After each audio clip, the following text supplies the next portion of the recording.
Hello everyone. Happy Friday. We're going to be streaming again.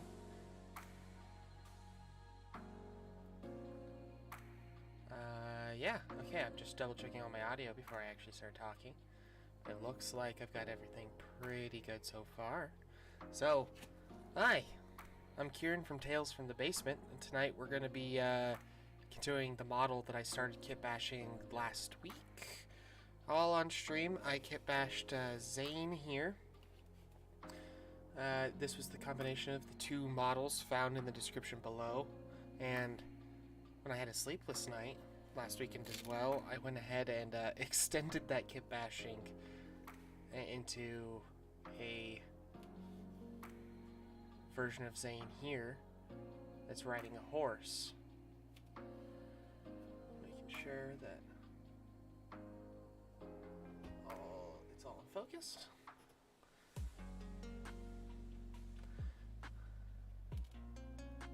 Alright. So, you can see on the... Ooh, I just hit my airbrush.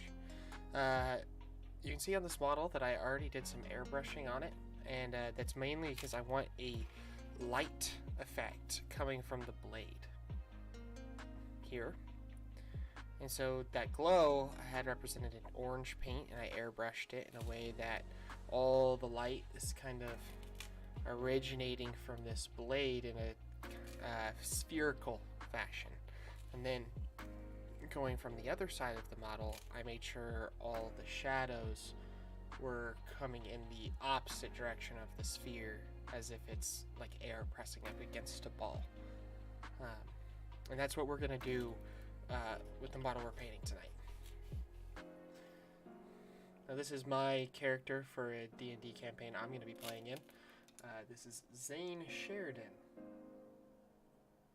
He is a now 6th level Oath of the Watcher's Paladin.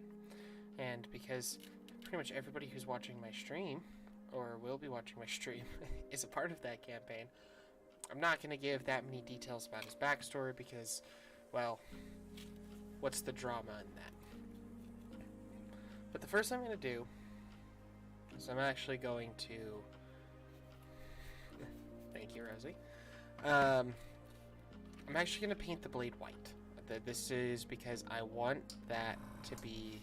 Oh, you may have just heard my airbrush compressor going on in the background. I want it to be the brightest thing on the model, obviously. It's the light source. And so we're going to be taking some of my Liquitex Heavy Body White, because that's my favorite white to use. And I'm just going to go ahead, making sure we're in focus. Go ahead and just paint the blade white before we move into the airbrushing.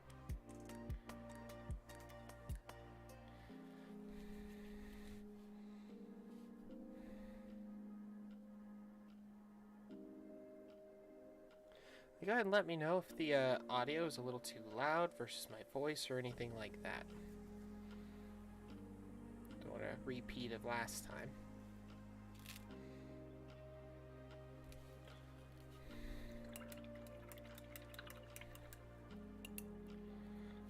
Quickly grab one of my paper towels, so I have something to wipe my brush on.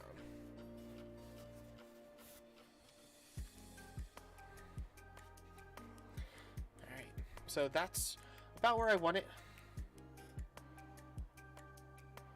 Yeah, it's about where I want it before we move into the airbrushing stage. I'm using a Badger 105 Patriot. That is my airbrush. And I already made sure it was actually spraying earlier. Give it a good cleaning. But I'm going to be starting with Troll Slayer Orange. That's my light. Go ahead and drop some in there. We don't need much. We're just doing a lighting effect, and if I use too much, it's going to be a pain in the butt to clean. I'm going to throw a couple drops of water in here to get it nice and thin. And I'm going to use a makeup brush to mix the water and paint together.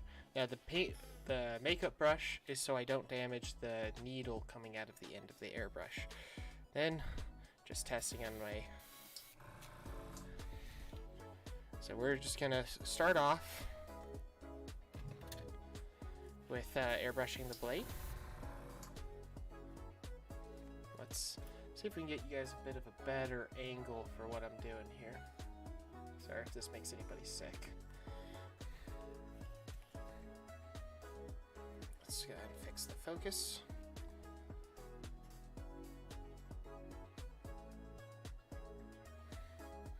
Alright, so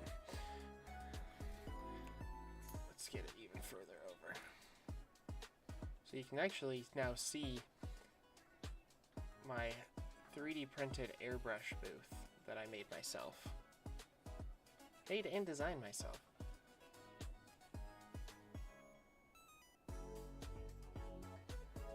Alright, so now that we've got that kind of a little bit figured out, we're going to go ahead and start airbrushing the blade.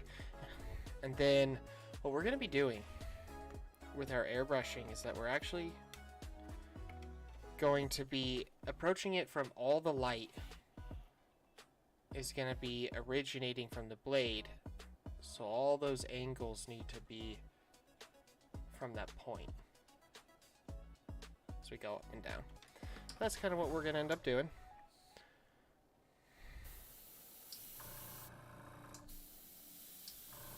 Now, when I did my zenithal on this model, I made it to where the light source of my zenithal highlight was actually as if the light source was the blade. So what you see is my model already having the darker grays in the back and the lighter grays in the front. And you can already see how cool this effect is.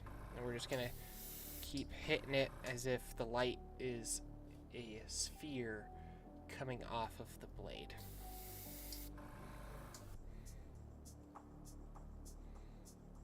And we're going to be doing this again at the end of the painting process just to kind of bring all that orange back. But because I'm going to be mostly doing really thin paints for this paint job, I wanted to get this colored highlight in there ahead of time so that it helped inform what my color choices were going to be and how the light was going to interact off of those objects. So yeah, as you can see, it's already looking pretty convincing as a lighting effect. So we're going to go ahead and dump the paint out into a little cup I had set up ahead of time that just dumps all the excess paint from my airbrush into it. And we're going to take this paper towel, we're going to wipe out. Just kind of do a very, very basic cleaning of the airbrush.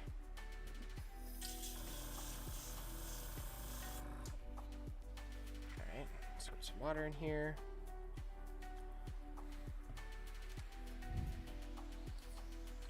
Mix it. Dump.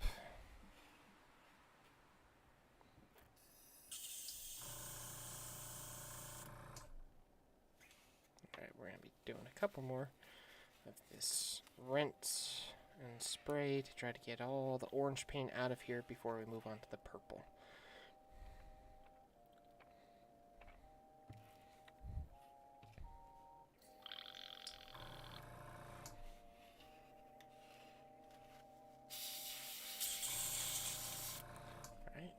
Just be spraying some water through it now. It should be good enough for what we got going on. Alright. So now that our airbrush is cleaned out for the most part, we're going to be taking some Nagaroth Night for a purple shadows that are coming from the opposite direction of our light source. Again, we don't need a lot.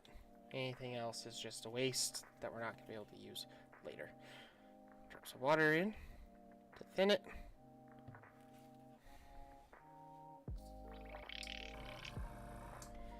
Test it. Alright. So now we're going to be coming from the opposite direction of the light source.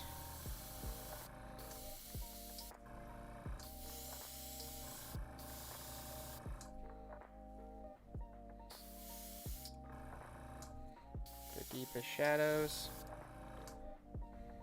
And that's going to create a very, ooh, let's keep it in focus here, shall we? Already we can see how big of a difference that makes for the whole lighting effect. So I'm going to keep hitting it.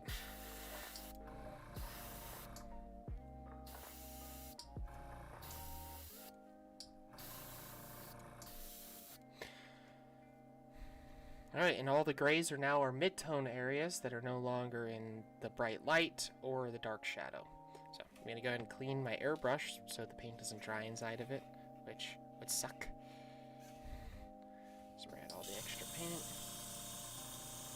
Hopefully that's not too loud. Now I'm going to have to grab another paper towel after this.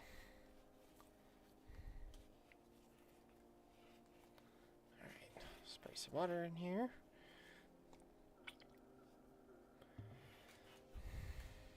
The most tedious part of airbrushing is definitely this cleanup step.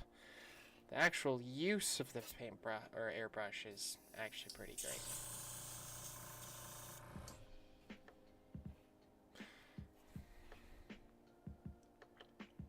If I was painting like for an hour or so at a time, I would go ahead and throw my respirator on, even though I do have a airbrush booth in the back there, but it's alright. Right now, I'm not too concerned about the exposure. Alright, makeup brush. And that'll be, as soon as it's all out. Right, I'm pretty content with that cleaning.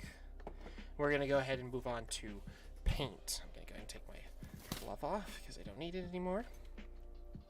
So now we're going to be looking, I need to adjust this a little bit. This is a more comfortable spot for me.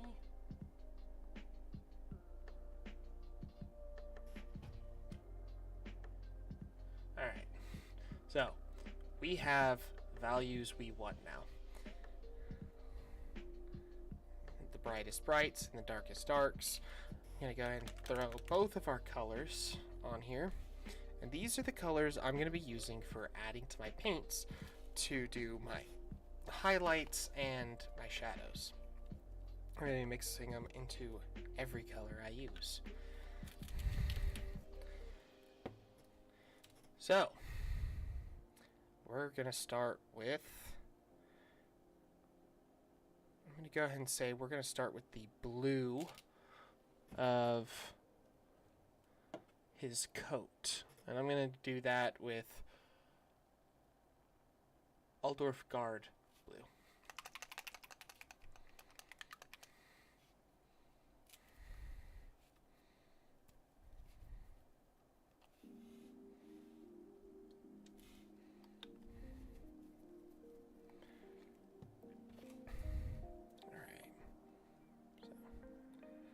I go ahead and pre-thin the majority of my paints. And so a lot of the time I don't show that I'm thinning my paints, but I definitely am. This paint is definitely thinned. We're just going to be glazing it on.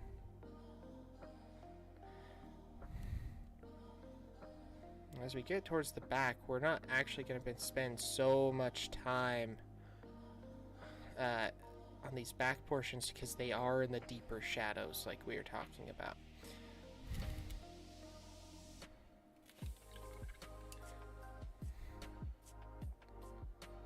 Making sure our paint is nice and thin as we go into these areas.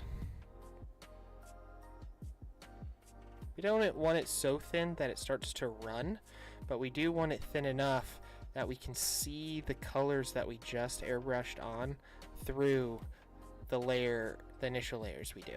And in some of those spots, we won't actually get to the point where you can't see those colors going through. And when you're using like these very thin paints, the main thing you want to look out for is that you don't get any streakiness. You want it to be very smooth, transitions. You don't really want it to look milky. Alright. So now let's go onto his hood.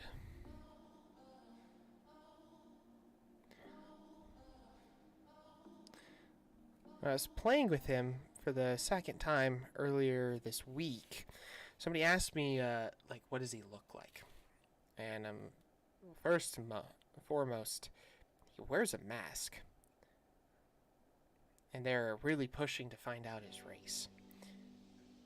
And so I was kind of going back and forth on whether or not I was going to say it. And then I decided because he's a paladin with a focus on his faith, and he keeps his face covered mainly to not draw attention to himself over his what he believes in, that I wasn't going to share what his race was. But I did say that he spoke Common and Elvish, and that he had never been to the surface world before.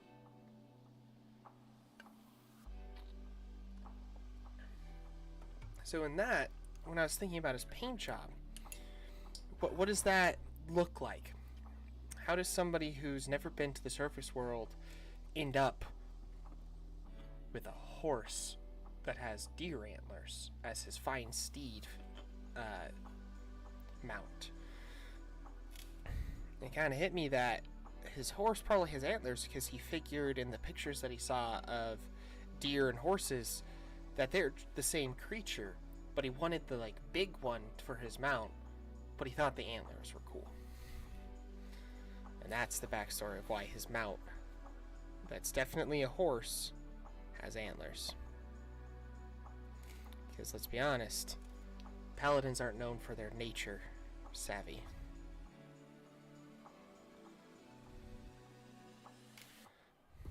So we're just gonna keep on glazing this paint, adding water as I need to keep it to that thin glaze consistency. I don't want to have a very thick layer of paint on here because I definitely want the orange and the purple to come through. I want it to read as the color I'm putting on, but I don't want it to overwhelm the airbrushing stage. So we're just gonna keep on glazing.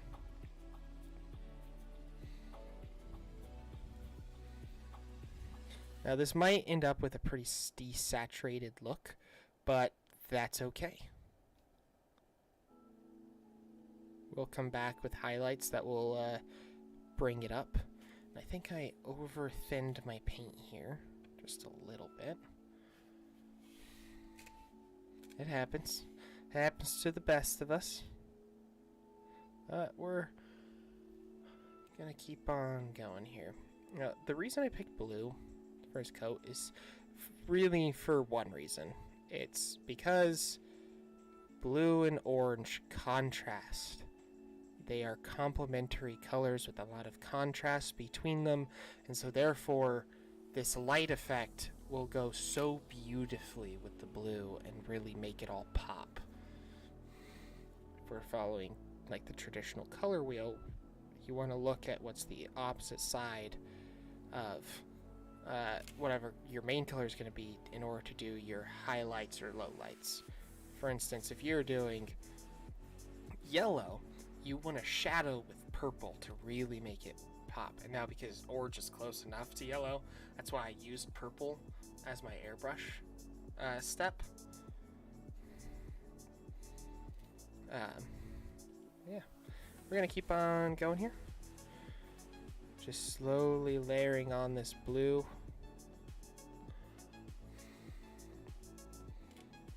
Making sure that we're still keeping some of this orange highlight visible inside. Now the metal is going to be interesting because I'm going to be doing a true metallic metal, and I'm going to be mixing like my rust effects into my metal in order to get a colored gradient on a metallic paint, which is something that not a lot of people like doing, but I'm terrible at non-metallic metal. So doing a highlight like that is not really something that I'm going to be great at. but I'm actually pretty happy with the amount of coverage I have here for the blue. I'm going to just touch up this arm a little bit.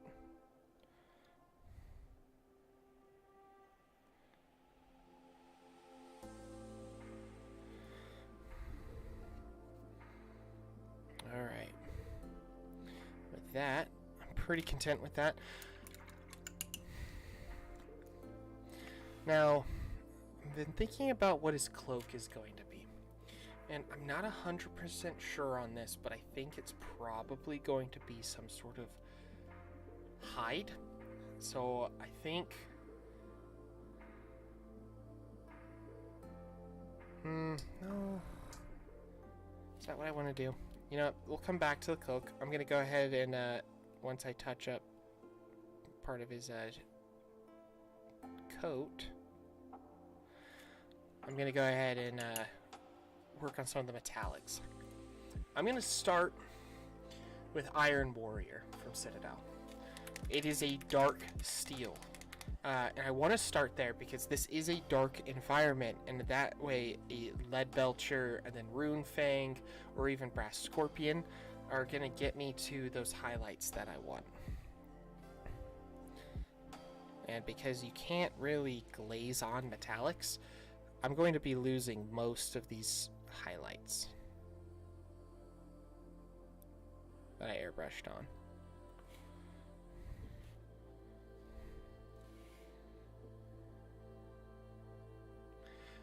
I need to scoot up a little bit. I'm a little too far away.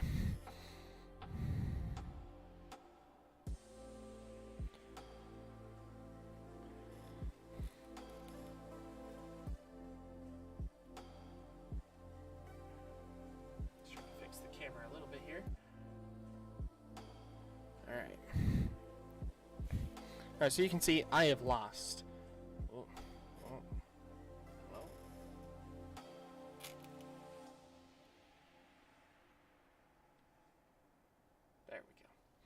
I've lost pretty much all the highlights I airbrushed onto these metallics, but that's okay. Because I have the surrounding areas to kind of remind me where all my highlights are supposed to go. I haven't really lost what I'm supposed to do there.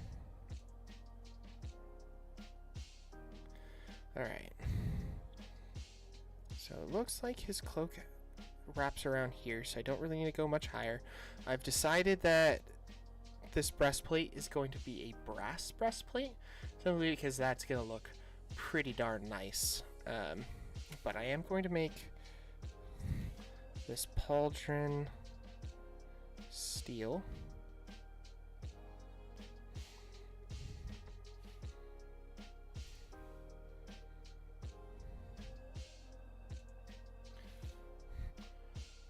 Phoebe, I do not know what that means.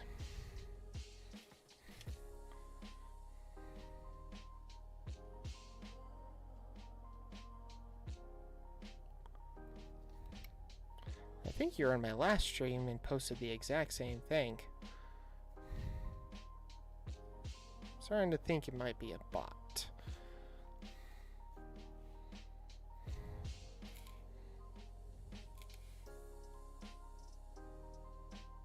Now, I'm planning on the only part of my model that I'm going to be throwing a wash on are the metals themselves.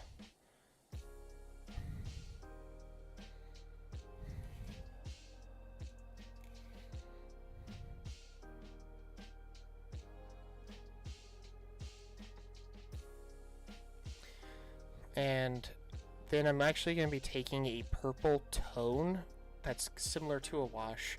And I'm going to be airbrushing that to kind of bring back the shadows on the back here. And then I'm just going to do a very thin down orange with my airbrush when we're coming up on the end of this project.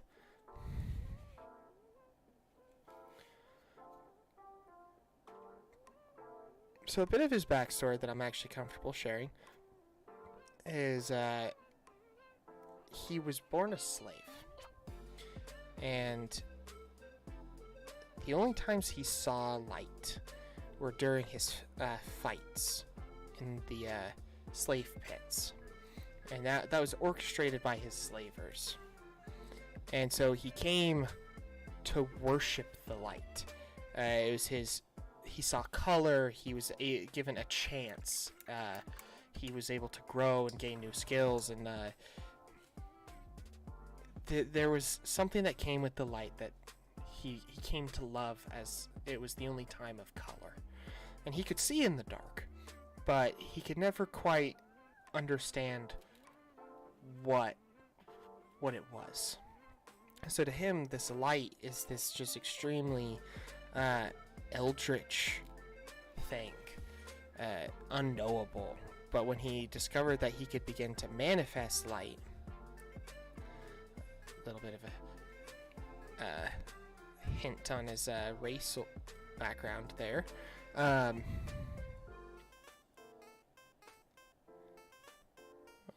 sorry. Concentrate for a second so I didn't hit something I'd already done. Alright, that's looking pretty good. Alright, I am going to go ahead and rinse my brush. And I say this a lot, but don't lick your brush like I started doing. Just take a damp paper towel and wipe your brush on that. Okay, take a drink.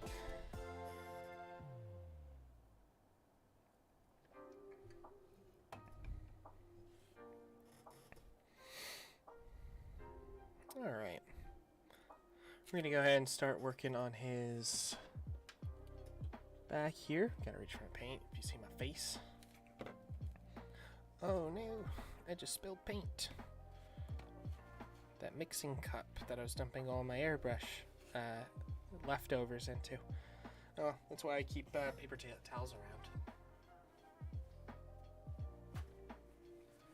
Alright, we're gonna quickly deal with this.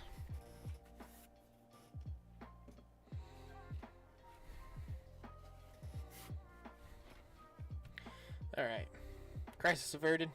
We're gonna get back to it. I'm gonna be starting with Bronze Scorpion as my base tone for this, and almost all of my colors are going to be Citadel colors.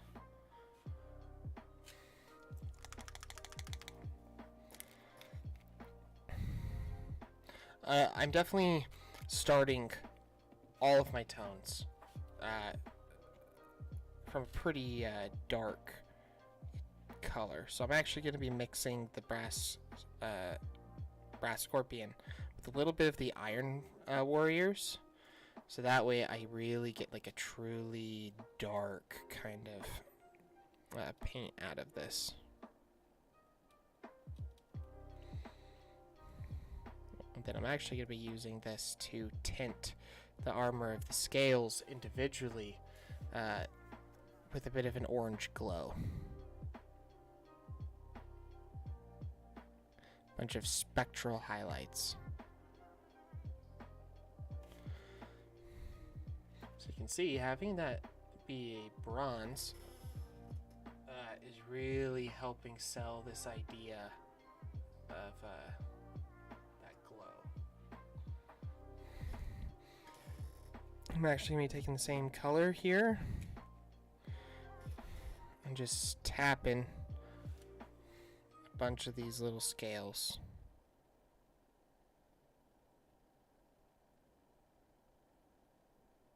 It is tedious, but it's going to be worth it.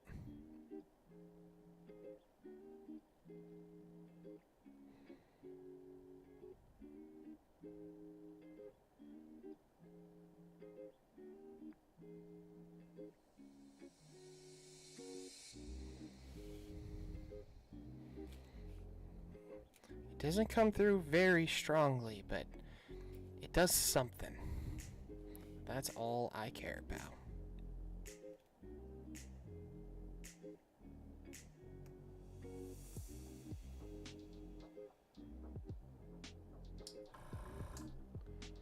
Let's see if I can focus this a little better.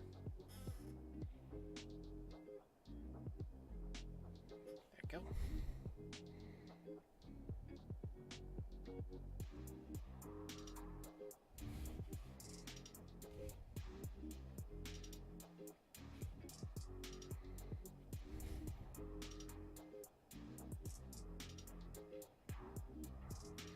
Alright, so that's a pretty good, very subtle,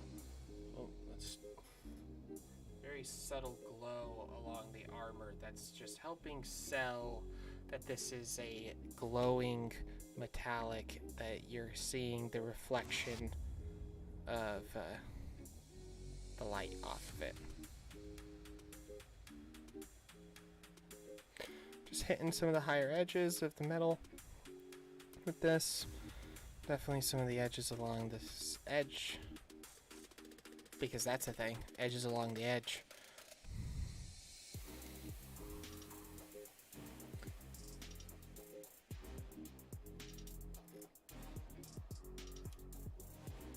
there we go. I keep forgetting where I set the focus.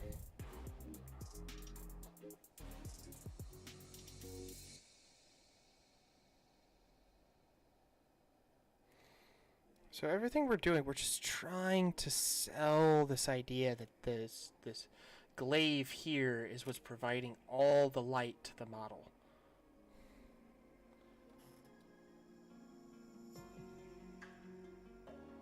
I feel like we're doing pretty good still.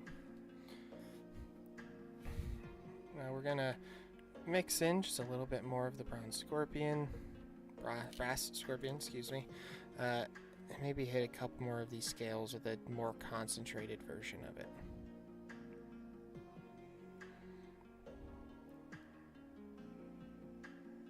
But we're not hitting the ones on this side because we don't want that highlight to show up on the side that's not getting a reflective quality from the light.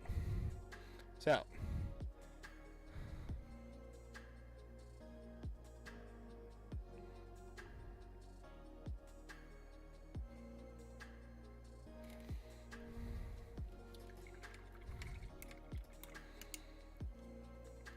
I'm gonna go ahead and take some of this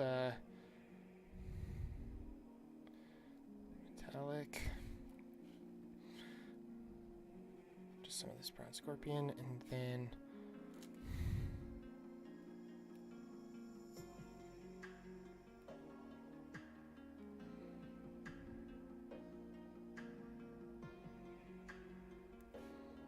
it's almost like I don't really want to.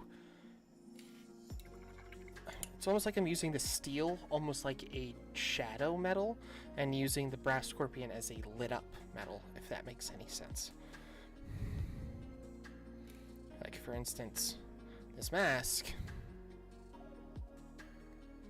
it is Iron Warriors on one side, but bronze brass scorpion on the other, and that's really just making it look like a like really high shadow difference between the two.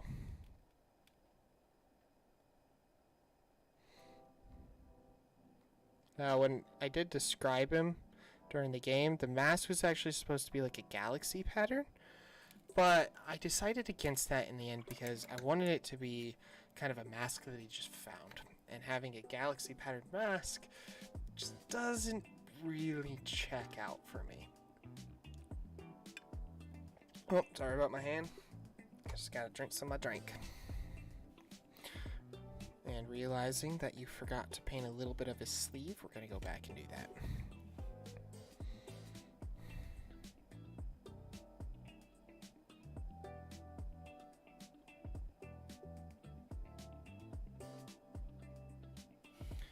There we go. In some of these areas, I'm not even worrying about painting because they're already so close to what I want them to be. Like these pants here. Well, let's actually get you back into focus, shall we? These pants, I'm probably not even going to paint them because they're really helping to sell the light of this model. I might still, well, we shall see. Alright.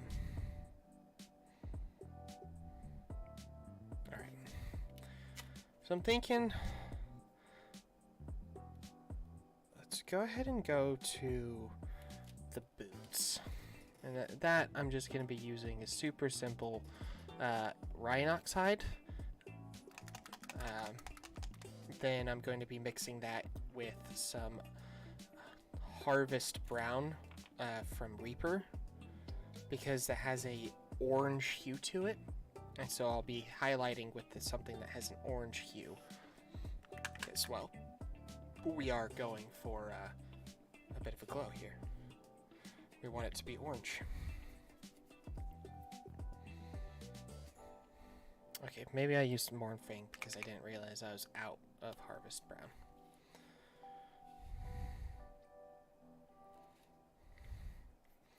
But we're going to go ahead and start painting these boots up.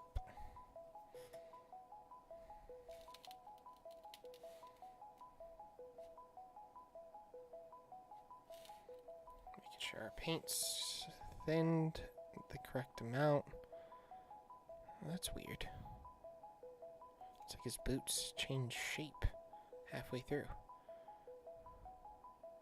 How bizarre.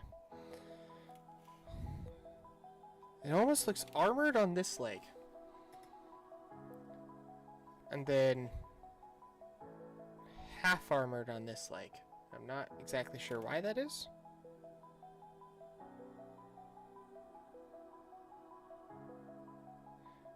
But we're going to move on from that.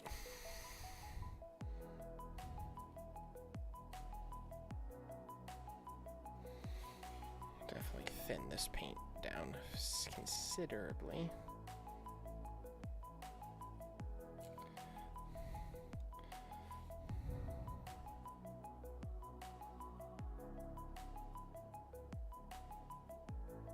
Oh, and I just painted the leg, so I guess we're throwing some... Oh, no, saved it. We're good.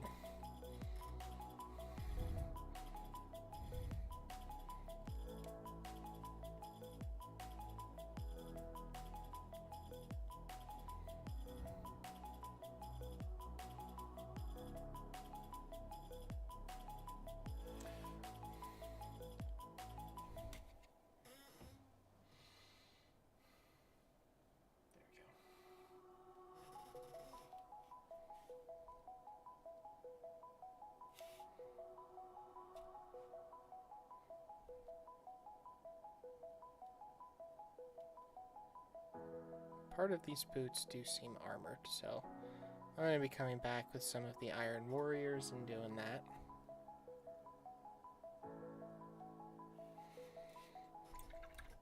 Every once in a while, probably every like 1 to 2 minutes, you're going to want to just rehydrate your brush by dipping it, rinsing it out, even though you're going to be changing color.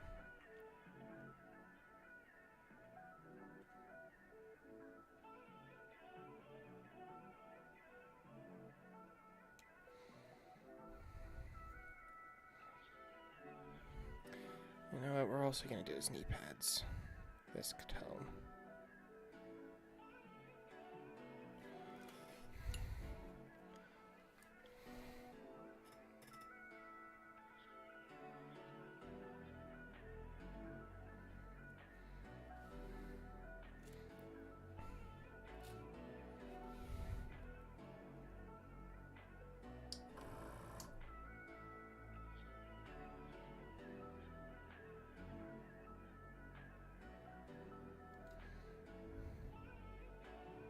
Oh, that's a metal knee pad. So he is pretty mismatched, this guy. Which kind of makes sense, because he was a pit fighter. Would make sense that he kind of scrounged up his stuff as he went. So we're going to do a leather knee pad on one leg and a metal knee pad on the other. Which, come to think of it, I used to airsoft a lot.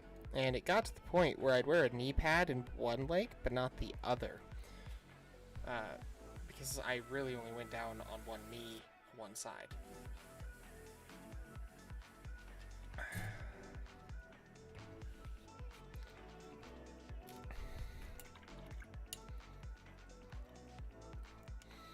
Quickly check some chat.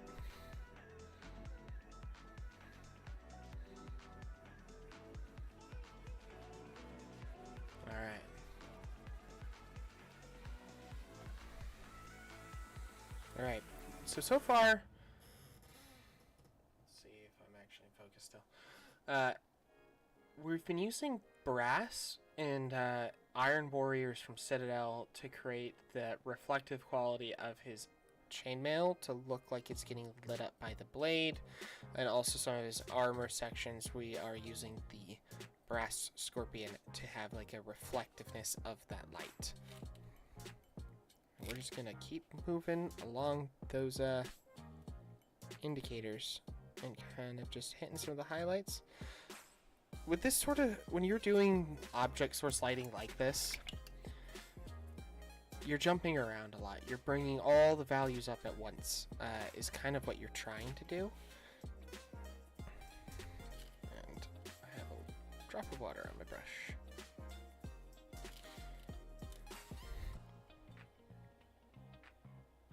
And it's very much a process of just going back and forth and figuring out what you like, what looks good, and kind of what looks for what effect you're trying to sell. And it's at this point that I've decided that I'm actually going to paint his pants just because you can see the primer.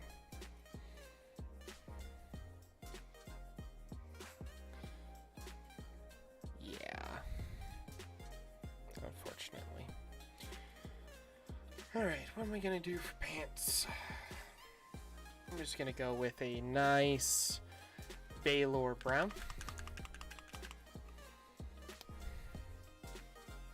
Citadel.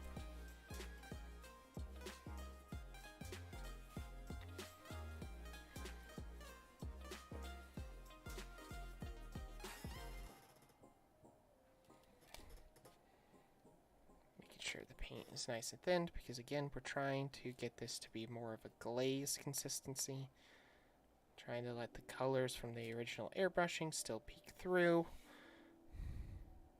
Be careful about the areas you've already worked on because you don't really want to mess up with the stuff you've already worked on, because I'm trying not to use washes in this paint job.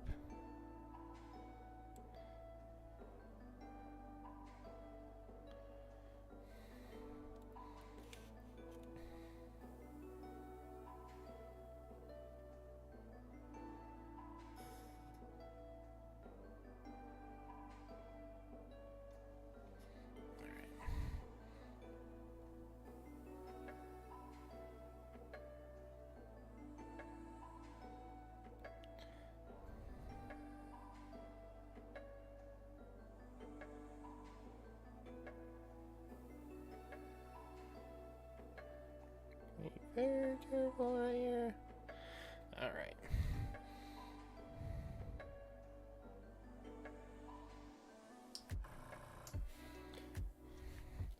Gonna thin it just a bit more.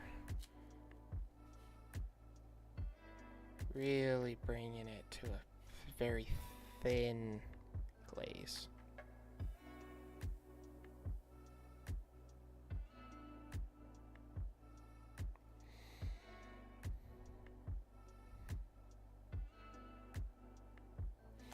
Oh Lord.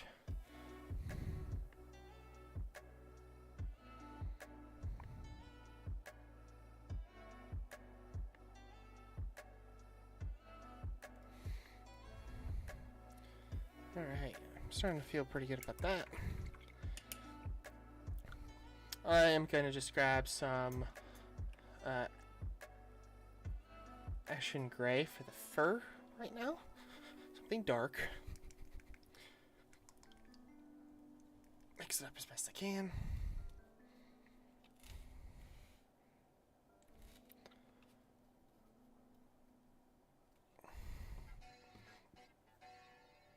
Don't have one of those vortex mixers yet.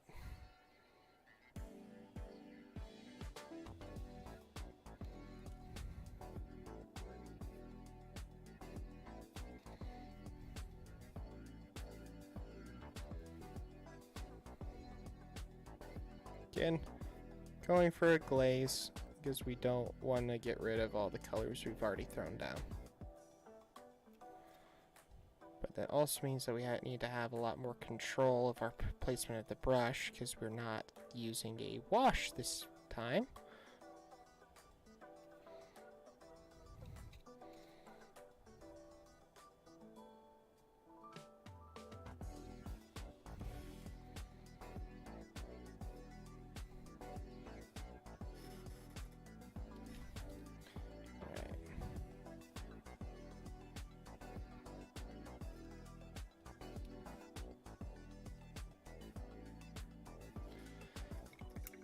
Now his hair is peeking out from the hood, so we're going to be doing a little bit of a mix of Rhinox hide and Baylor brown to get an interesting kind of dirty blonde color.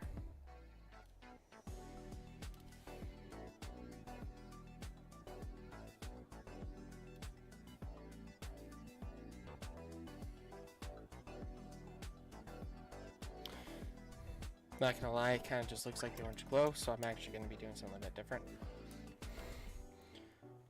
Let's go with...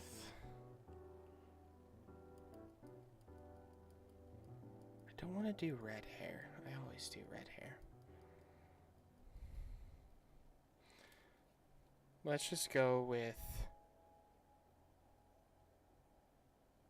a straight Mornfang brown.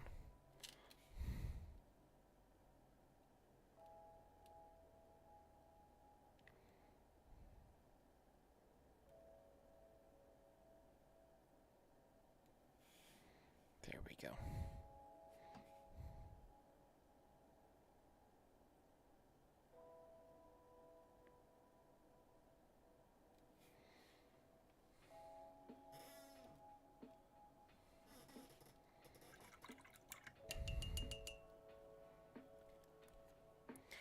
Alright, we're going to take a little bit of the Ashen Gray and a little bit of the white to make something more akin to Dawnstone, so that I can do some quick highlights on the fur.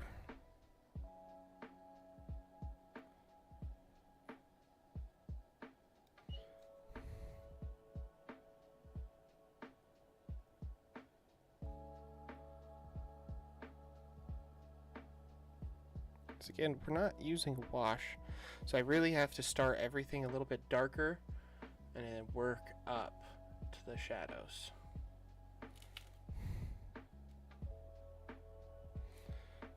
Mix in a little bit of this orange, a little bit of the white, a little more of the white,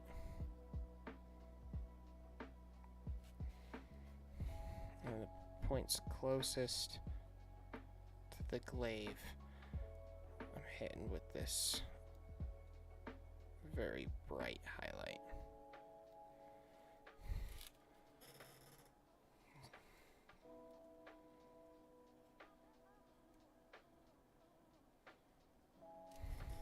Alright, I'm going to use some straight Baylor brown to do some of the straps across the breastplate. Again, keeping the glaze consistency going.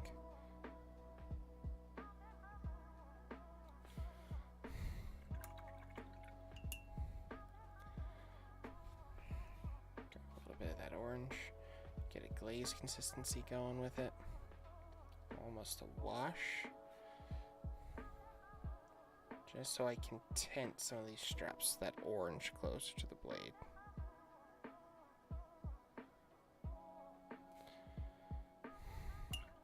So everything we're doing here, we're trying to just harken back to this idea that the metal and the straps and everything is getting lit by the glow effect of the blade. So we're just coming back, doing a very thin glaze of that orange in the areas that are most likely to get hit by that light, and just highlighting the glow coming off of them. And the reason why we're doing such a thin glaze of the orange over it is because we want the actual color of the fabric to come through that orange. And that's kind of how you get a material specific orange glow.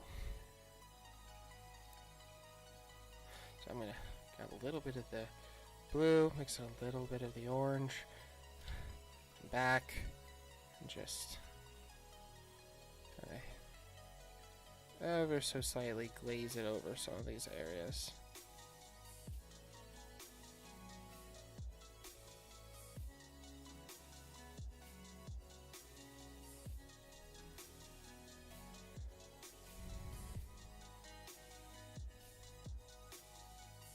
We're going to be doing a similar thing with the purple for the shadows.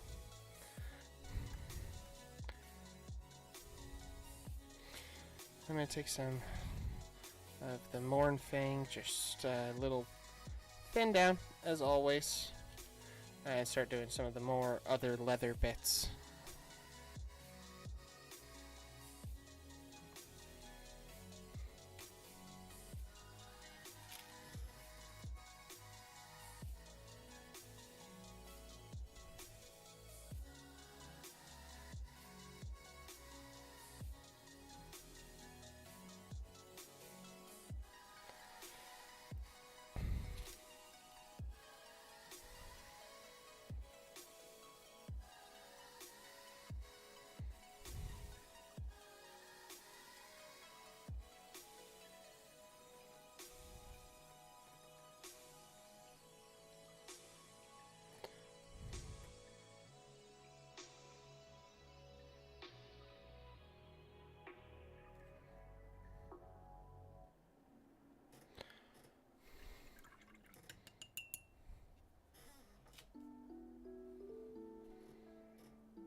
I am liking this a lot so far. Let's go back to some of the metallics and add a little bit more Iron Warriors to my palette while I'm at it.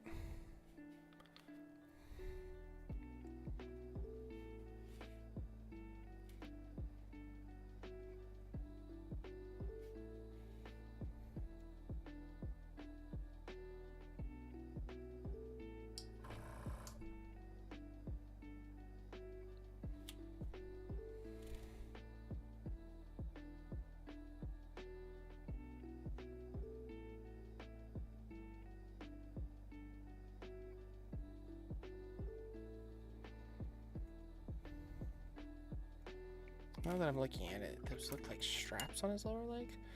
So I'm going to mix in a little bit of the Morn Fang and Rhinox hide and do just a slightly different toned straps on his boots. Just enough to add some visual interest. Now, I'm at a place where I need to start thinking about what his cloak's going to be because I still have no idea.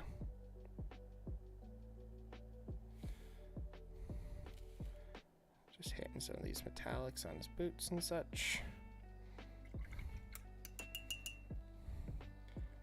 Let me go back in with a little bit more of the glaze of the Baylor Brown. His legs on this side because it's kind of milky looking.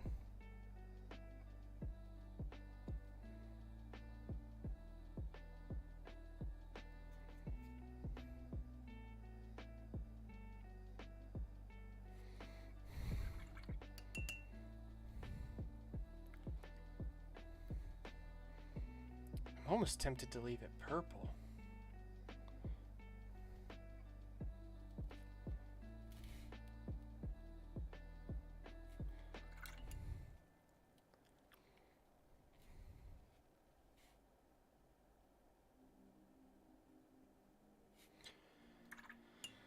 All right.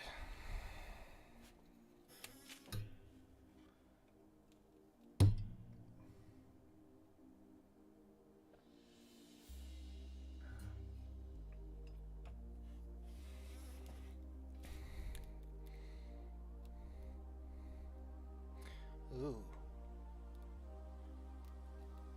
Do we do orange? And do a really shadowed orange?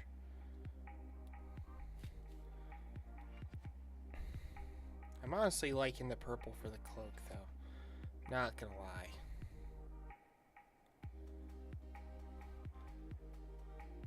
I'm gonna leave it purple, but this time, I'm actually come back, thin it a fair amount, and I'm using Nagaroth Night for this.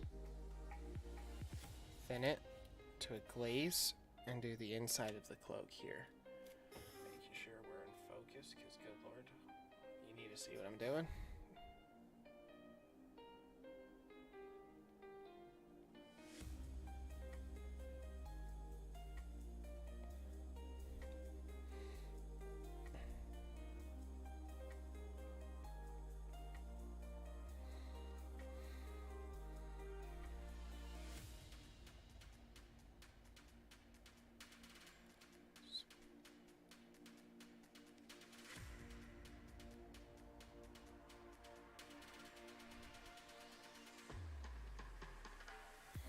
Alright. Come back, keep glazing until it's about what you want. A lot of OSL is like, typically how I do it on commission work and that sort of thing is I do a pretty basic like white and then dry brush the color on, or do a very basic wet blending. For this, I really wanted to push the contrast of these because he's supposed to be in a world filled with darkness. So we're really pushing the color values here. I'd say we're getting pretty close to what I want here. I'm not done, but I'm starting to feel pretty good about this. That already looks kind of like an orange pouch, so I'm going to go ahead and take some of the orange and the Baylor brown, and that's how I'm going to paint these other pouches so they kind of match what the other one's got going on.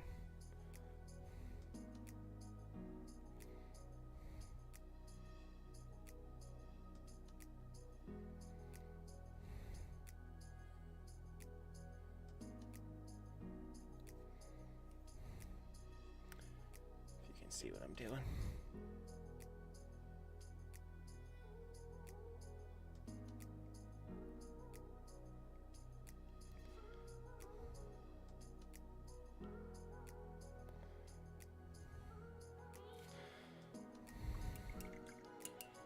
Alright, that's pretty good.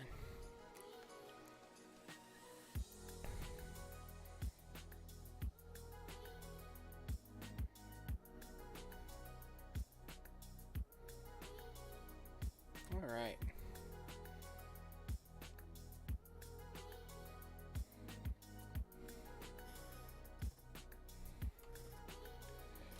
Now that I know that this is supposed to be a purple, I can go ahead and fill that in.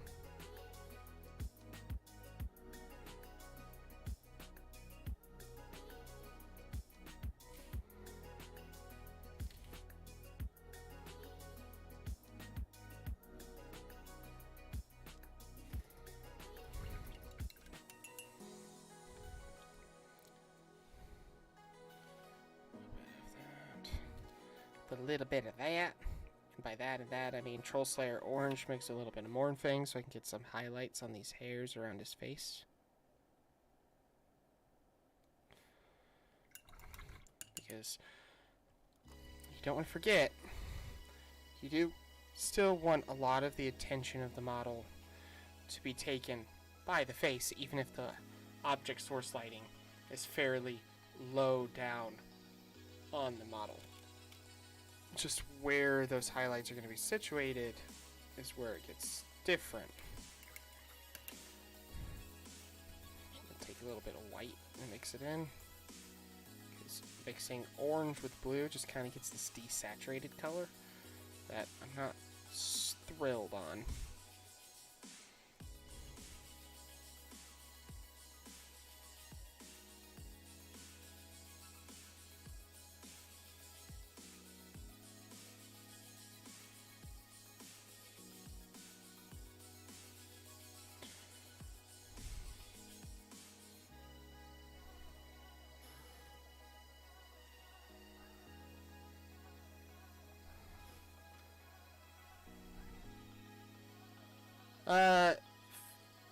Obscene gesture. I got that name. No, I actually use a size, what is it, size 1 or size 2 Winsor Newton, and because it's such a sharp point, I don't need to use a detail brush.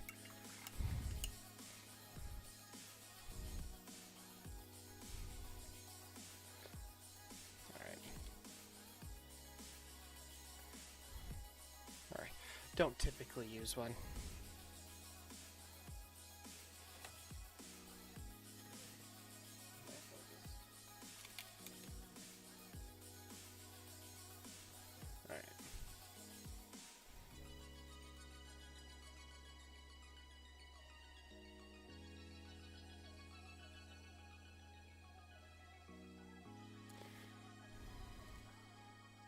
Just kind of hitting all the highlights now.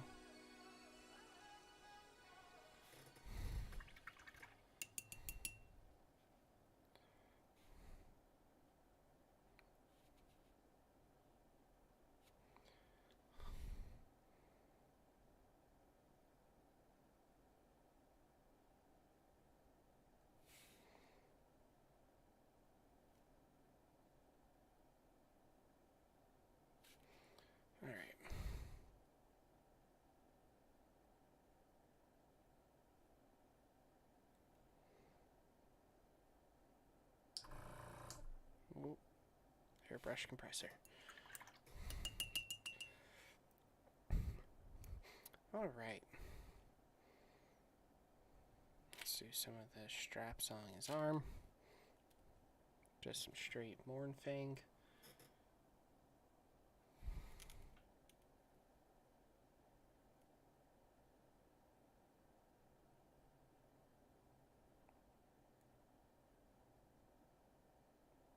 Seems like my music has decided to die, so give me a moment.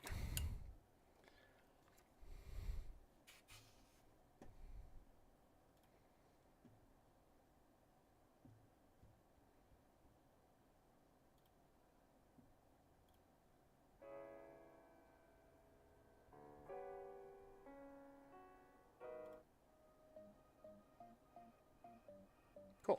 Alright, music is back up.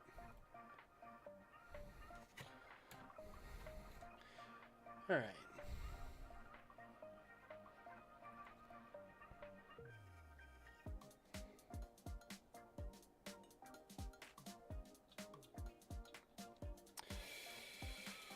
Alright.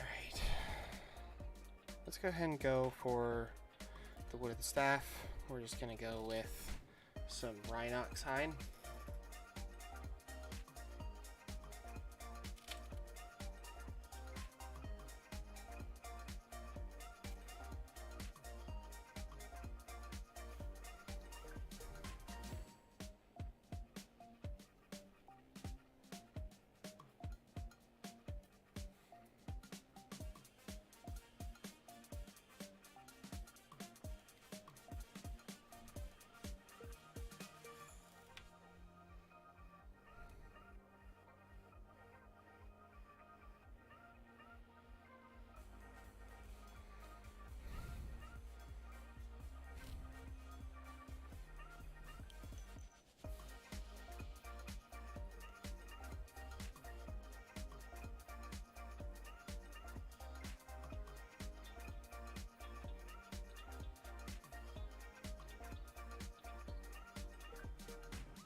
You know, you never realize how often you move around while you're painting until you start recording yourself painting.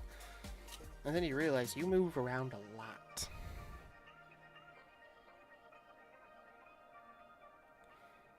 Alright. Let's take some of that Baylor Brown orange and touch up the pouch I just hit. Right as rain. Okay, same about this.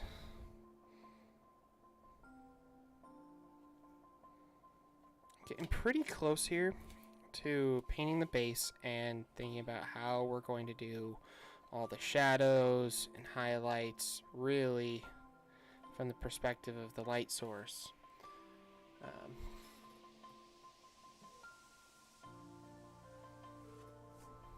And how I'm going to actually paint the light source itself.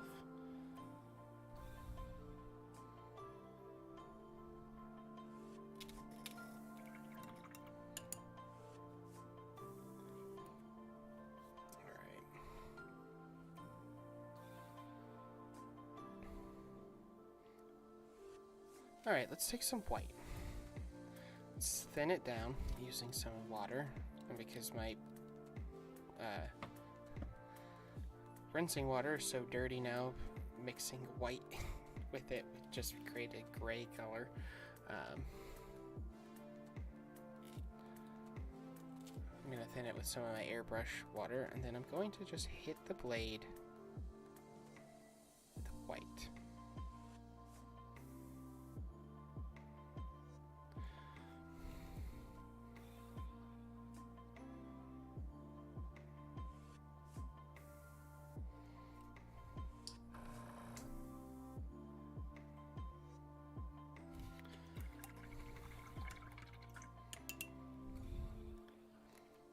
Alright.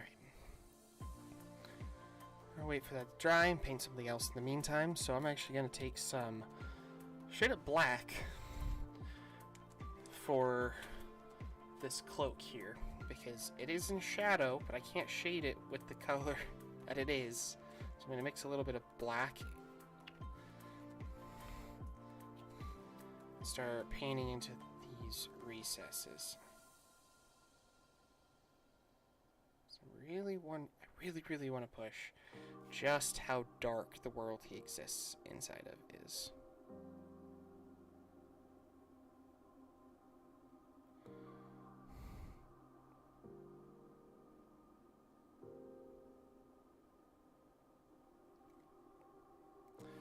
So really going for some deep shadows here.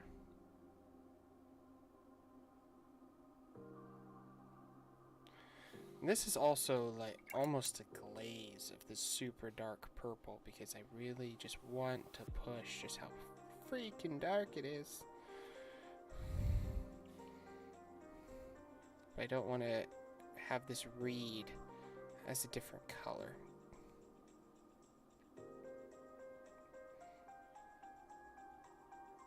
Oop, that was a little bit too much. Well, I can come back and fix that later. To all these little holes on his cloak, I'm just putting dabs of this super dark.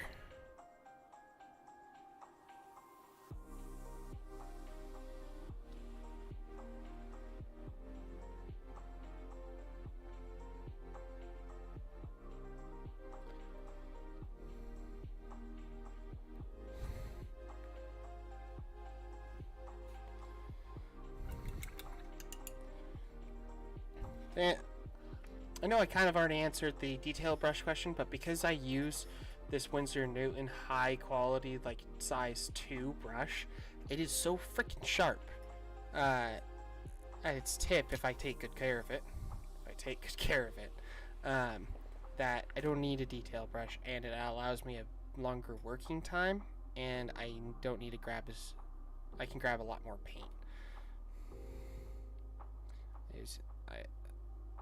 I would definitely say if I was a beginner, I wouldn't use this large of a brush even though the tip is sharp, because it just wouldn't have enough control to really pull it off. I'm just going to continue glazing these shadows in.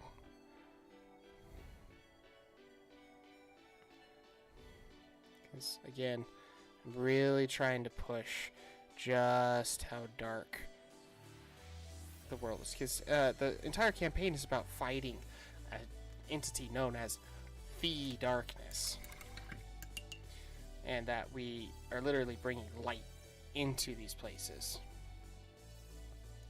and is a really interesting style campaign because it's run with like 10 different DMs, and every week there's like 60 plus players divided between tables. It's incredible.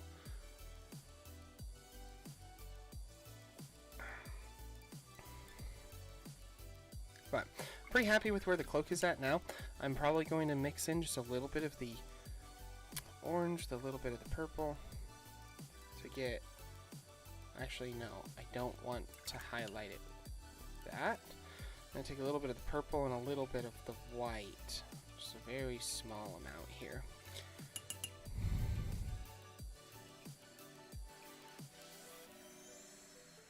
Just barely touch some of the places higher up on the model.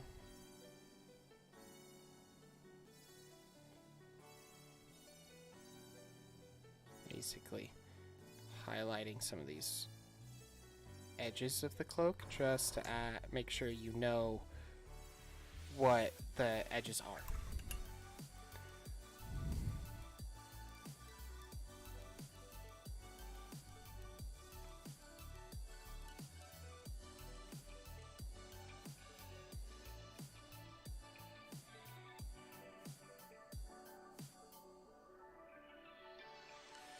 Alright, that's as much highlighting as I'm going to add to that.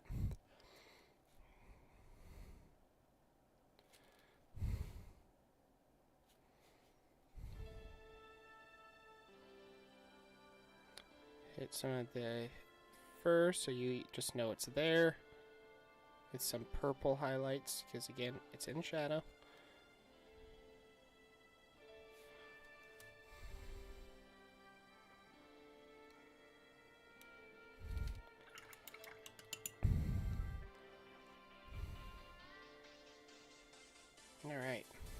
So now that this white along the blade is done, I'm going to take some of my Troll Slayer orange and mix it with a little bit of white. Now, just along some of these edges.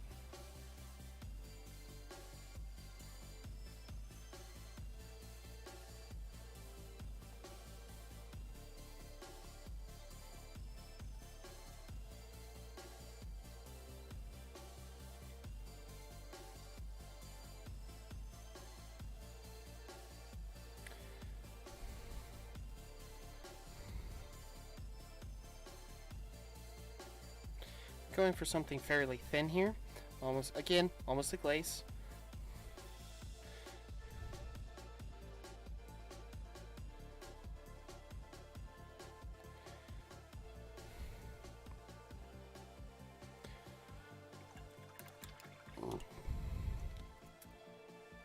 Let's mix in a little white again, shall we? Very carefully come back into these middles. We want to create as if the metal itself is this very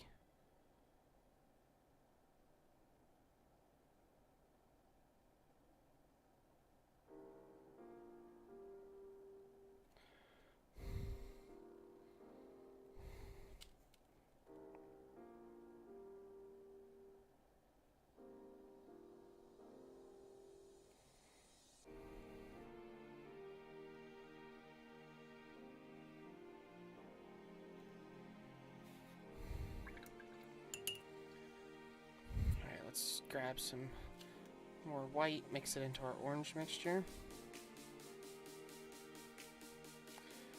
and make some smaller highlights within those highlights we just did.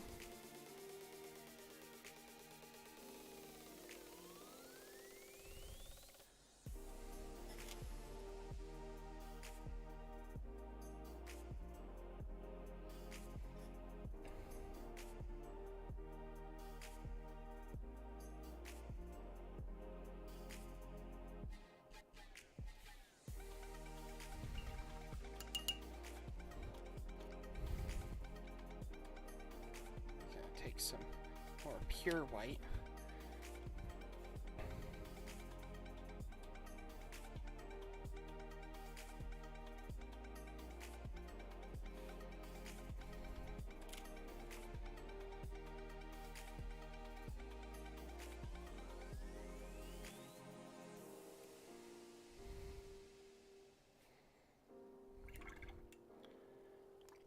Take some of our orange-white mixture and kind of just glaze them together.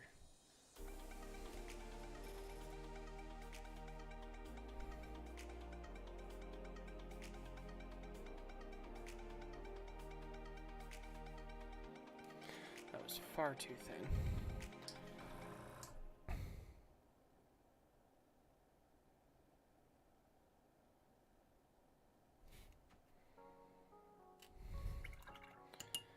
You know what? I'm actually going to grab a little bit of red, because I need more contrast here. So I grabbed a kind of orangey red.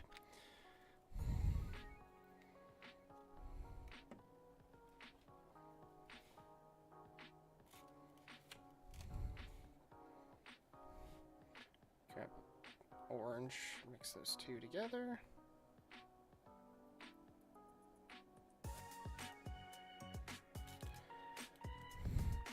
And we're gonna go the areas between these. Just gonna add a little bit of our darkest dark.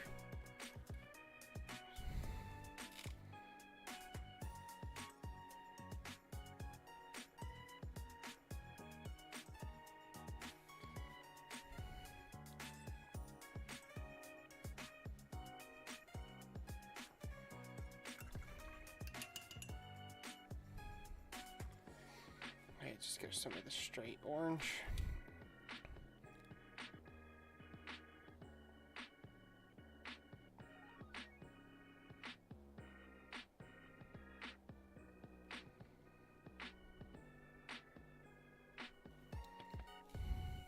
what we're doing is we're kind of going for an almost non-metallic metal. So we're just kind of blending these together.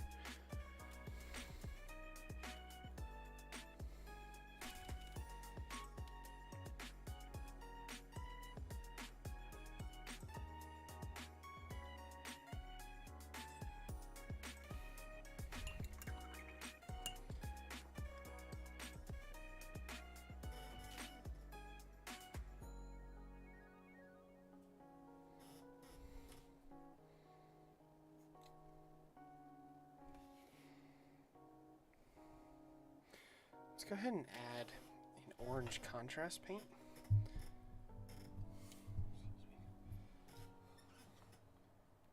That is flesh. Alright, we're going to go with Griffhound Orange for our contrast paint.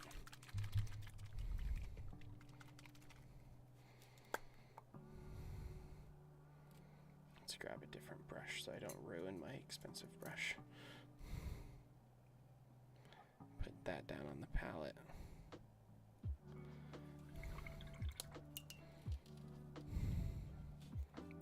Let's add a lot of water to this because we want to create essentially a wash.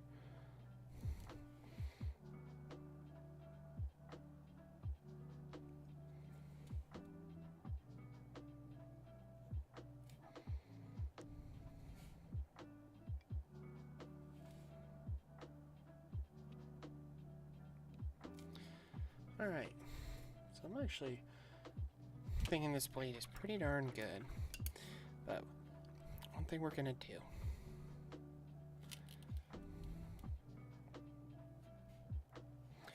is we're gonna hit the edges of this blade straight white.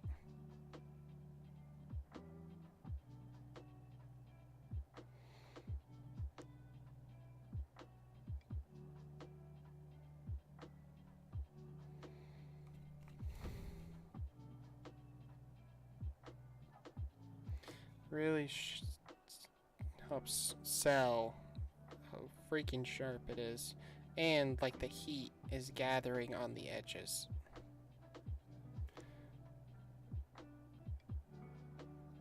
And even though I didn't want this blade to look like it was glowing molten metal, that's okay.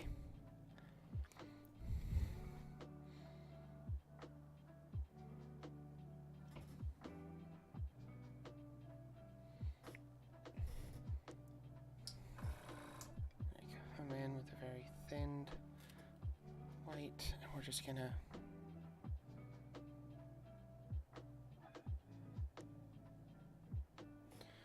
making sure some of the heat spots are back.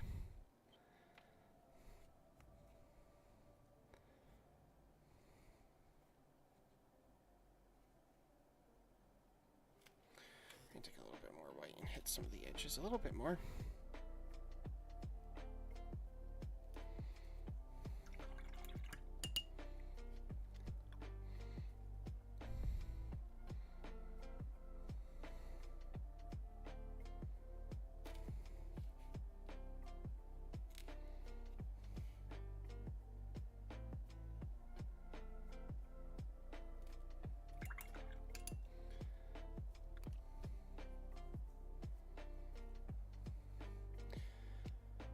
Let's go ahead and take some Dawnstone.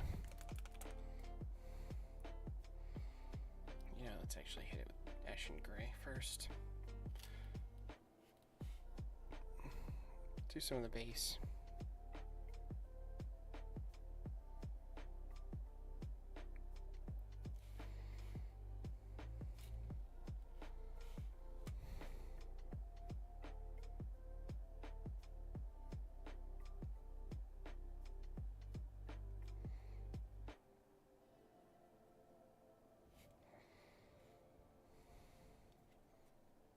All the rocks and rubble and such. Let's go ahead and hit that with some Ashen Gray.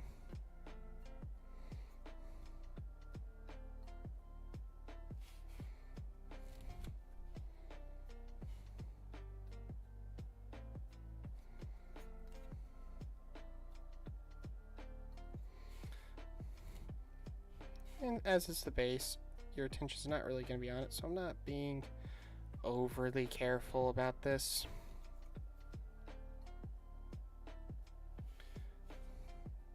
Remember, we still want to sell that this is a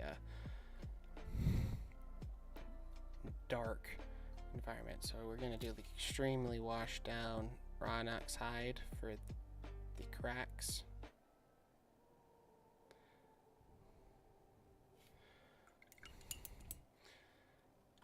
And let's grab some Morghast bone for the skull.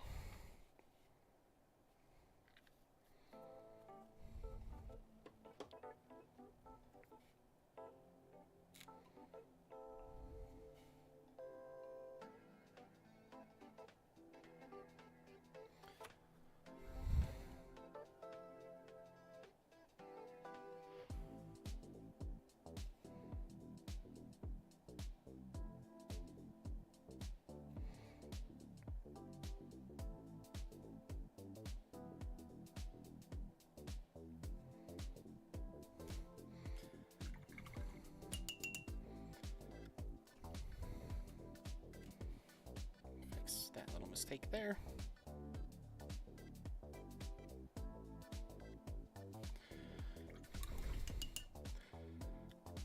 Alright, so it's dry now. Just a little bit of pure white. And hit some of those.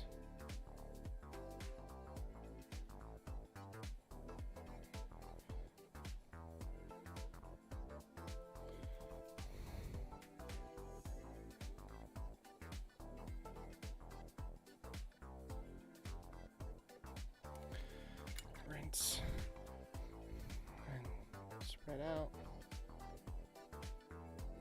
It's not so concentrated.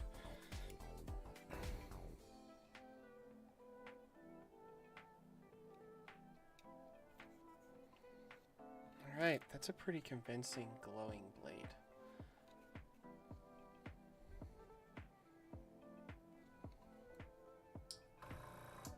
We're going to be airbrushing over this, so I don't need it to be perfect.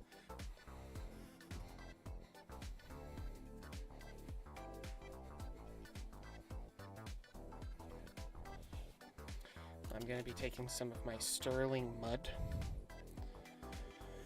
and I need to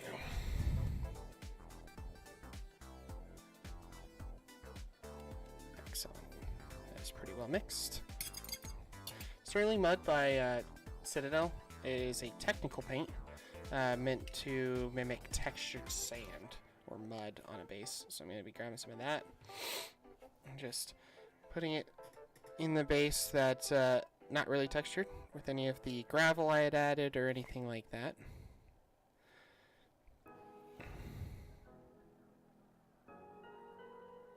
Adds more variety to the base and helps fill in some of these spots.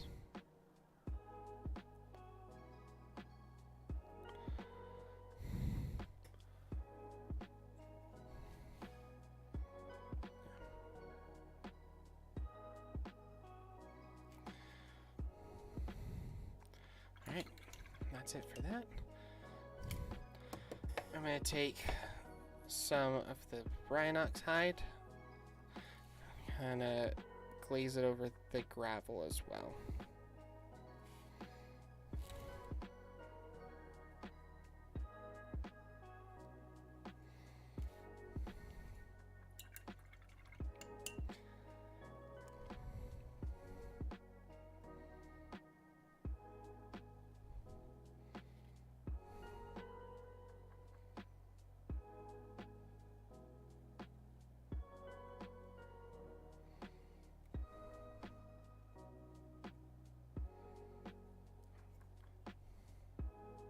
Alright, I'm going to dry brush the rocks just a bit.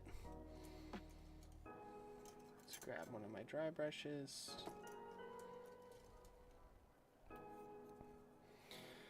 Do a little bit of that white plus ash and gray.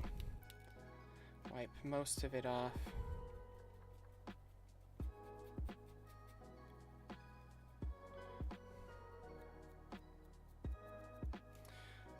too much off.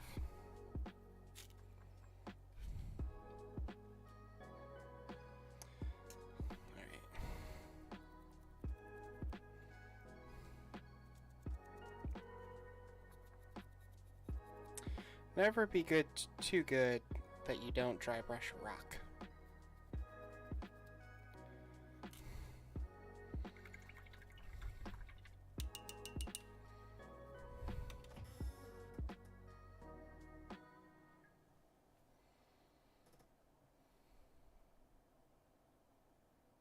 Not liking the blade so much right now, so I'm gonna go back up with an orange.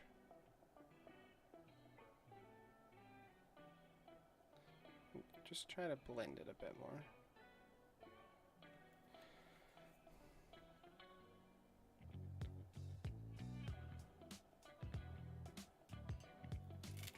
Much better.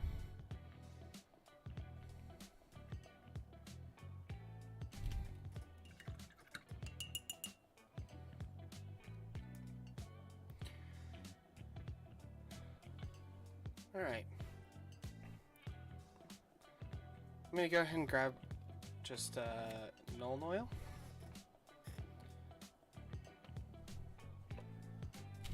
And I'm gonna go ahead and wash the armor and parts of the base. I'll be using a different brush than my main,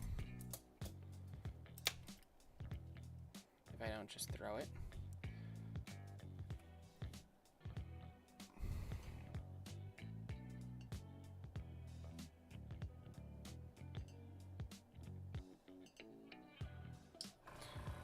There's a lot of wash.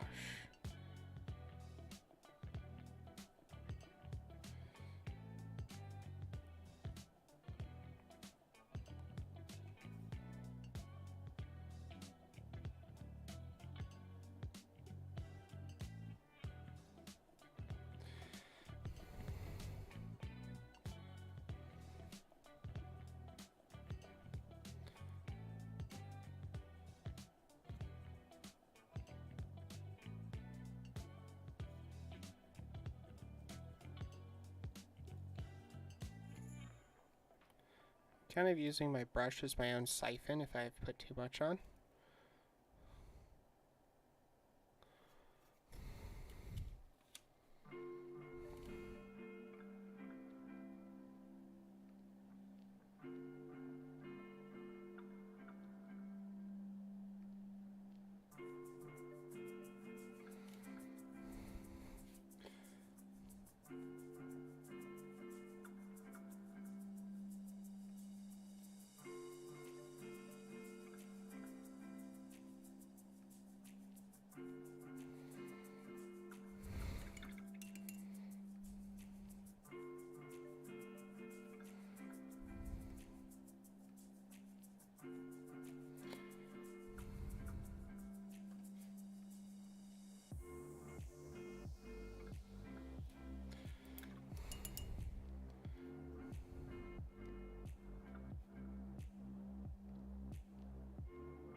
And I'm wicking most of it off with my brush because I don't really want that much on here.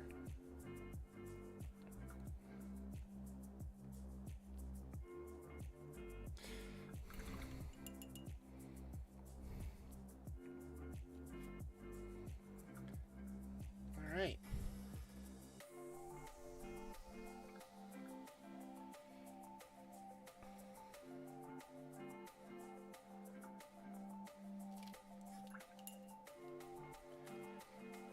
Interestingly enough, I did one on his jacket here.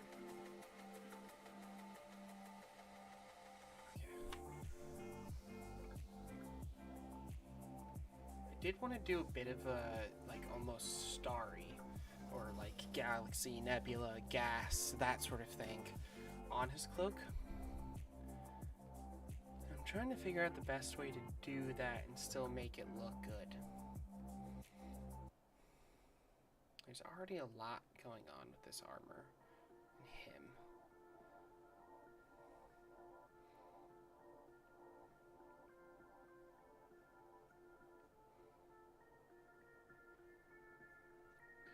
Thinking I might do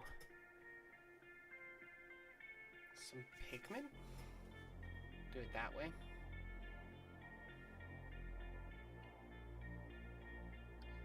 Yeah. You know what? I'm gonna do that. Which requires me doing something a little different. If I can find my pastels.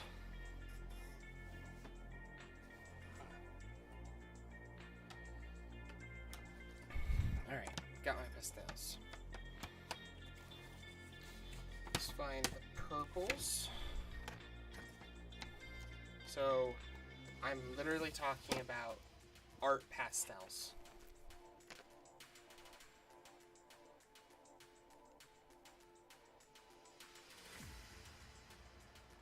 These are just soft pastels. They are not oil pastels. That is an important point. That I'm going to use a brush to add to the model.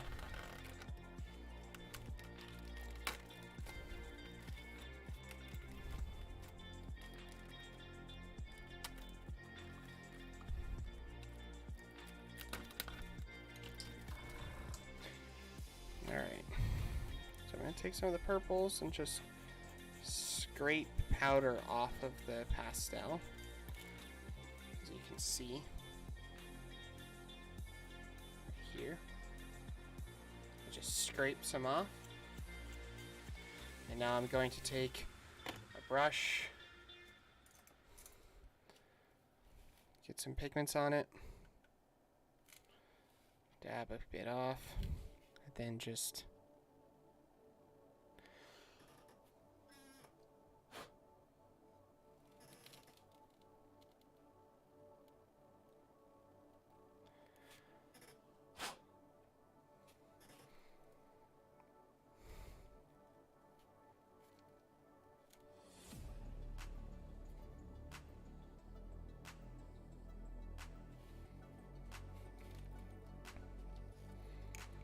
scrape some darker ones off.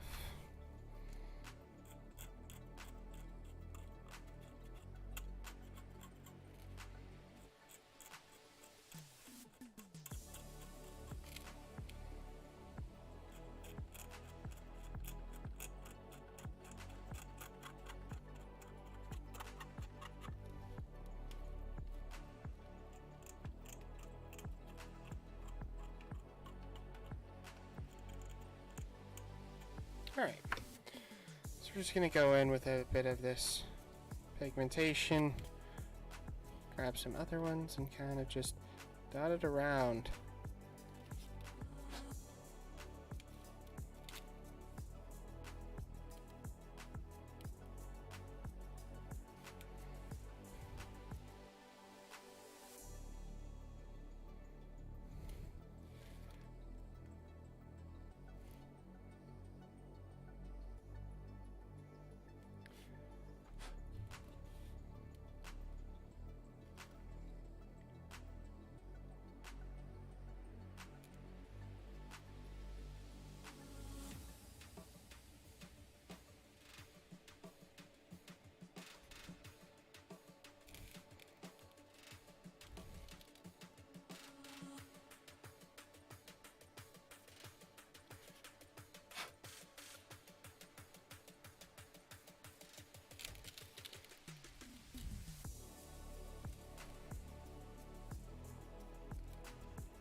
That was a little loud, I apologize.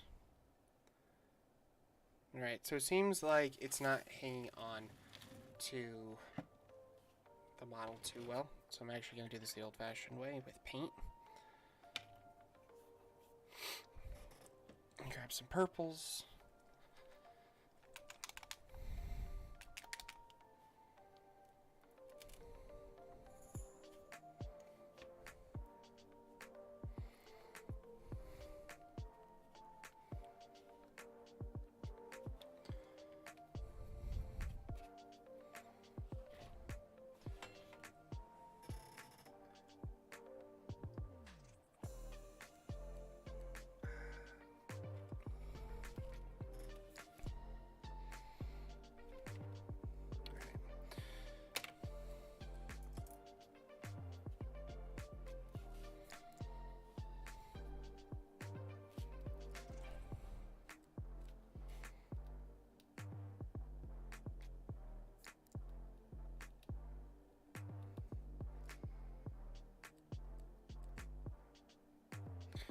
So we're just stippling on these purples.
All right.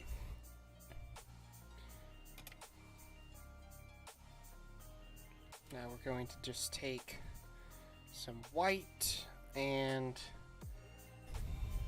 some very light blues. We're just going to very carefully stipple on stars.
Very time consuming, but I think it's going to be worth it in the end.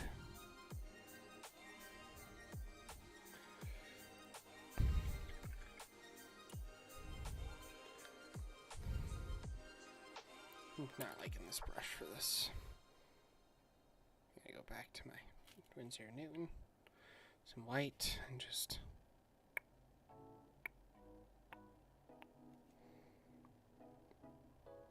Gotta make the sound effect every time.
Thank you. I'm really liking how the coat is pulling together.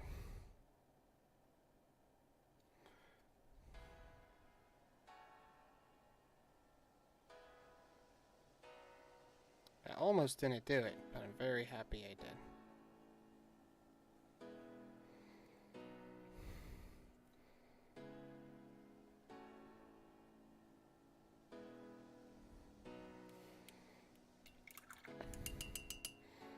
Alright. I'm pretty much ready to call this thing done, except I'm going to airbrush. Just to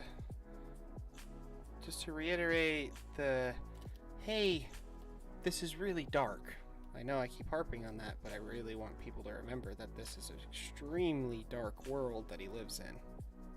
Light level wise. It's actually based off of Saturday morning cartoons. So it's actually not like emotionally dark.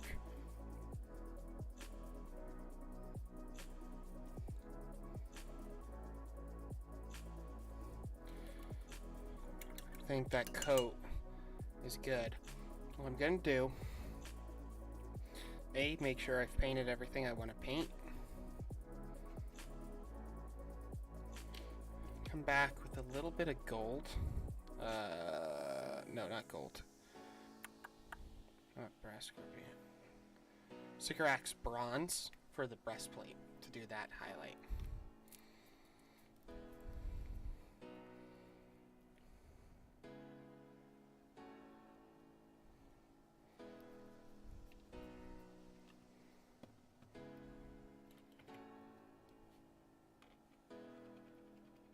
Don't think I got actually any metallic paint in that.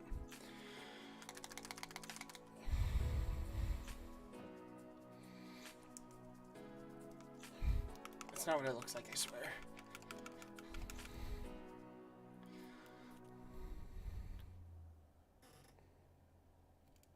Did I get some actual metallics in that?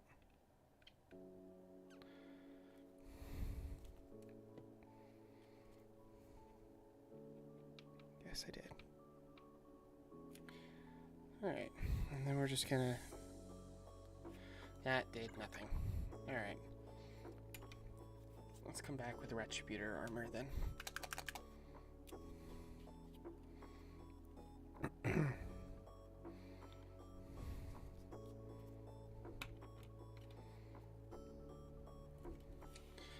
Just...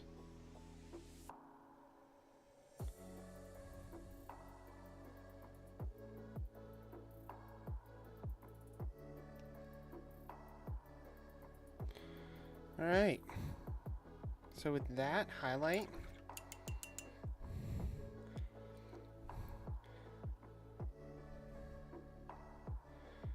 we're going to airbrush the glow back in just a little, and a little bit of purple tone from Army Painter mixed with a little bit of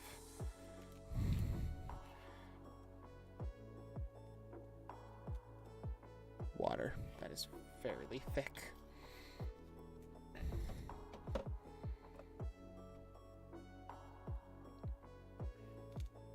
Yep. Where'd my makeup brush go? There you are.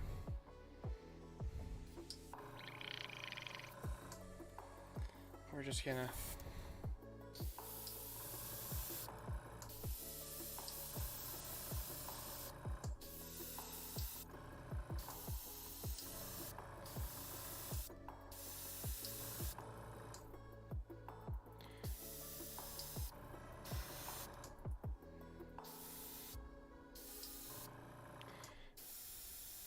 bring the purple back into everything on this side of the model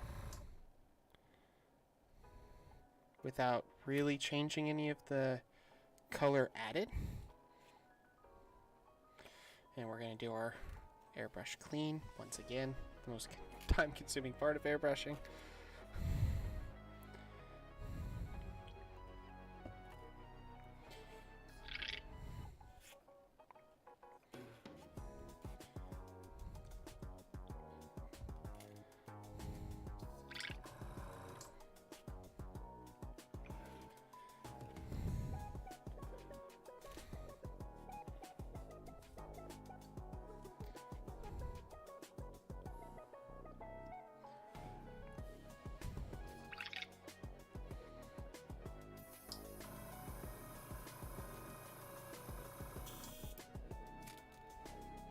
Alright, now let's go with a little bit of the Troll Slayer orange. Put some of that in there with a little bit of water to thin it so I don't have any issues.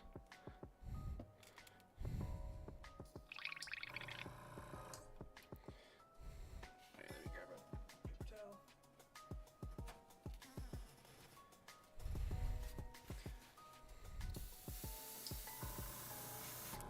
Perfect. We're just gonna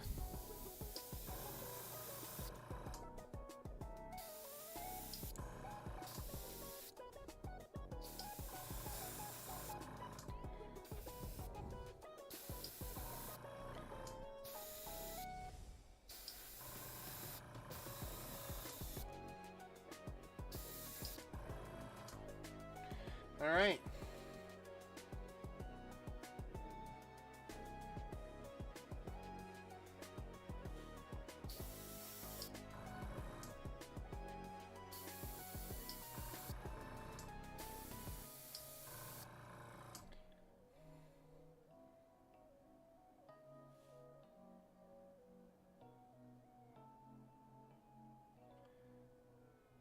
Well, with that, I am actually going to call the model done. I'm very pleased with how this turned out.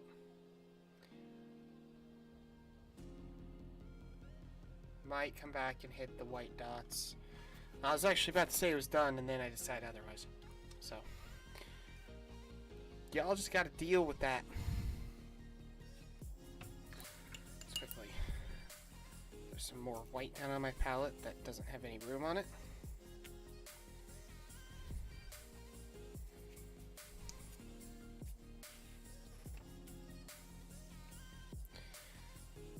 Thin it down.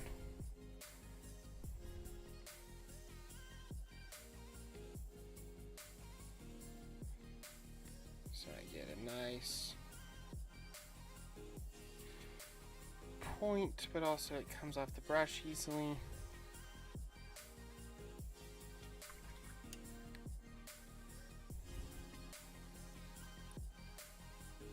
There we go. I'm just gonna come back and hit these galaxy stars.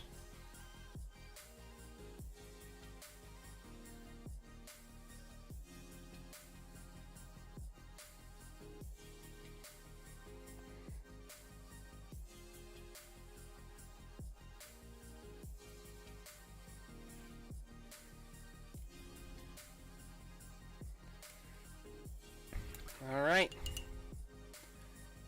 And with that, just for... All right.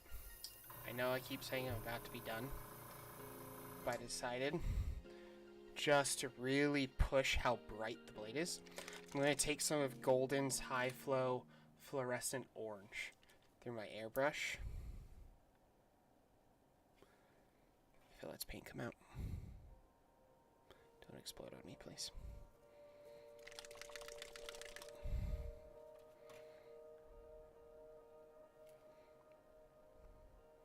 Okay, it looks like it's going to explode on me.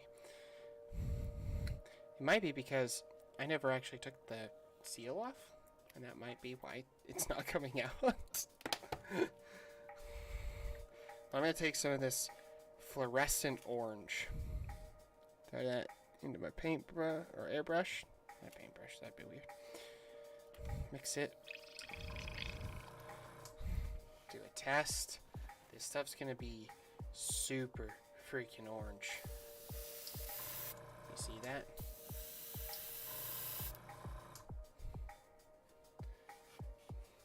And just get it to the point where I'm only gonna hit the blade with the spray.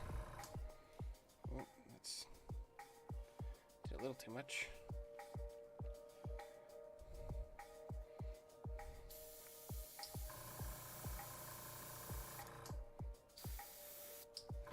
That way, the blade looks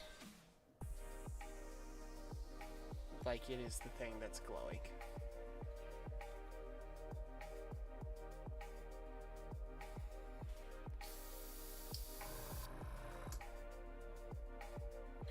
Alright. I'm not going to say it's done yet because there's a couple things I want to do.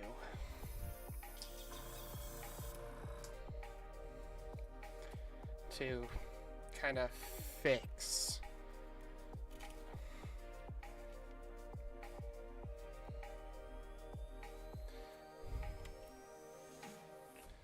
Alright.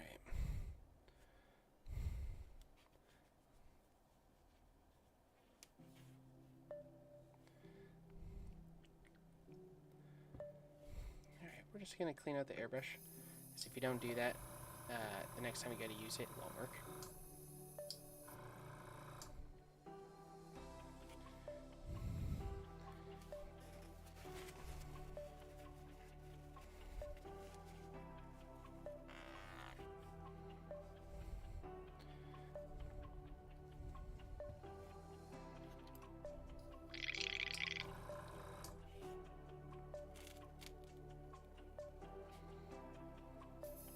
Don't mind me. Thank you, April. I am very excited with how this came out so far. Okay. So what I'm going to do to kind of finish this thing up is I'm going to go back to my white and then just re-highlight these edges.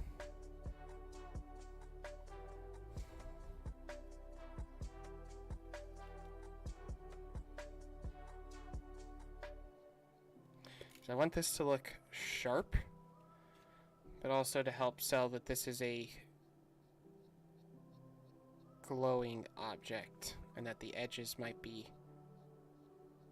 Oh no. That's fine.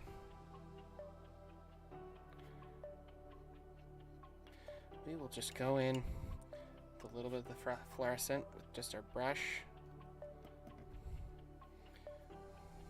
It's a very thin paint because it's meant for airbrushes. We're just gonna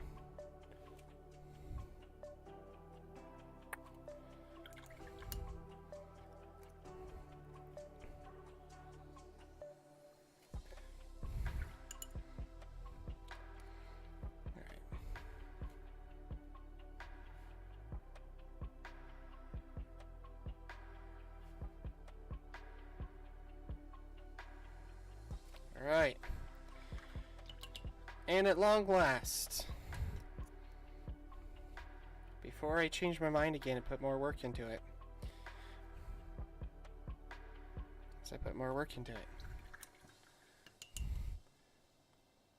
that is Zane Sheridan, my Paladin of the Watchers for D&D Neon. Very happy with how this came out, especially for a model that doesn't use a lot of washes. Alright, I am very happy with that.